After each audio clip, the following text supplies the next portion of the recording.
అందుకని కిడ్నీలో స్టోన్స్ పడాలన్నా, కరగాలన్నా ఎర్లీ మార్నింగ్ ఎంప్టీ స్టమక్ మీద త్రాగే నీళ్లు ఫలితాన్ని ఇస్తాయి. చాలామంది నీళ్లు తాగుతారు కానీ ఈ టెక్నిక్ తెలియక వాళ్ళకి రాళ్ళు పడిపోవు, రాళ్ళు కరగవు.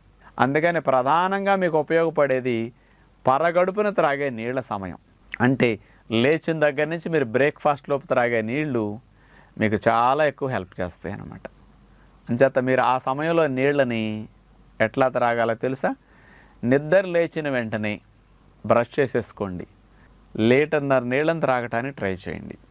ఒక్కసారే త్రాగలేం. 6-7 మినిట్స్లో, మ్యాక్సిమం 8 మినిట్స్లో త్రాగేసేయండి. లీటర్ అంత వల్ల కాకపోతే 1.5 లీటర్ త్రాగండి. వల్ల కుదిరితే 1.5 లీటర్ వరకు ట్రై చేయండి. ఈ నీళ్ల తోపుడికి మీరు వద్దన్న కిడ్నీలో రాళ్ళ కోసం మీ నీళ్ళు తాగితే ఈ పని అయిపోతుంది. హాయిగా జాడించి మోషన్ అయిపోతుంది. కాస్త మోషన్ అవ్వాలని మనసు పెట్టండి. ఒక అలవాటు